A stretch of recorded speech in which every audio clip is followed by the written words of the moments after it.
In the capital, Kiev, here's our international correspondent, Oleg Guerin. The rush to Kiev, a capital under attack. As we headed for the city this morning, there was little moving, apart from Ukrainian troops.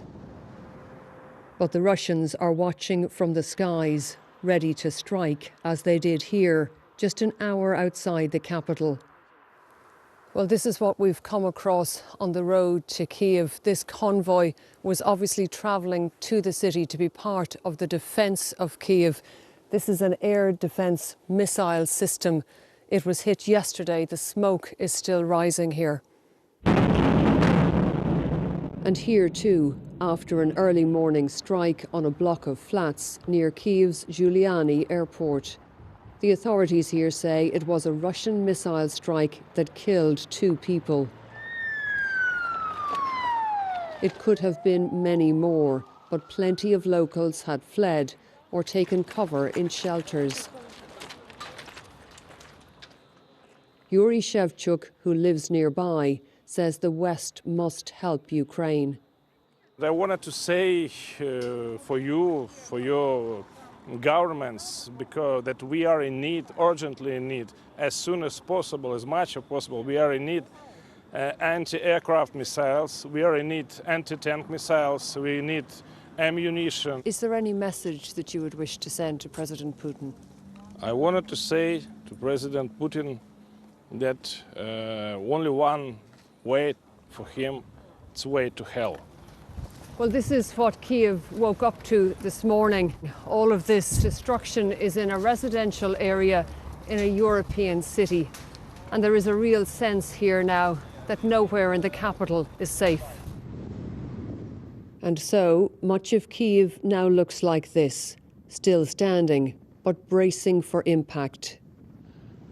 Всім доброго ранку, українці. Ukraine's embattled president, Volodymyr Zelensky, took to the deserted streets, shooting a selfie video to reassure his people. I am here, he said, and we will not lay down our arms. Far from it, we found Ukrainians taking up arms, forming volunteer brigades to defend the city alongside the local police. This volunteer, who goes by the nickname Moloy, said, "I don't want to live in Russia, and my brothers in arms don't want that either. We will defend this city, or I will die." The volunteers are looking for Russian saboteurs, said to be already in the city. Nearby, we met Nino, out walking her dog and venting her fury. We demand an end to the war, she says. We can do it with sanctions. We must isolate the aggressor country. It terrorizes the whole world. With Russian forces at the gates, some are still fleeing the capital. For now, the city remains in Ukrainian hands, but the battle may be just beginning. Oleg Guerin, BBC News, Kyiv. Well, this evening, in a major shift in policy, Chancellor Olaf Scholz says Germany will deliver weapons to Ukraine. These are set to include 1,000 anti-tank weapons and 500 Stinger surface-to-air missiles. The government in Berlin has also indicated it could now back plans to cut Russia off from the SWIFT international payment system. Our Europe editor, Katya Adler, joins us from Brussels. Katya, how significant are these announcements? Oh, it is really, really significant. I mean, we heard from the German Chancellor himself. He called this a watershed moment. You know, Germany traditionally, because of its role in the Second World War, has been very wary about getting involved in military conflict.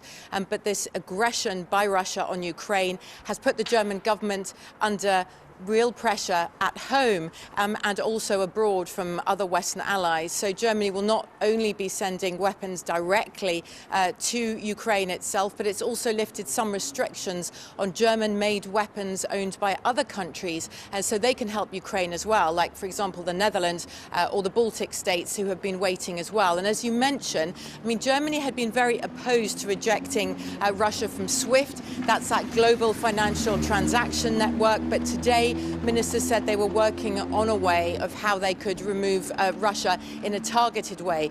That, of course, is a move that is supported by the UK, the US and other member states as well.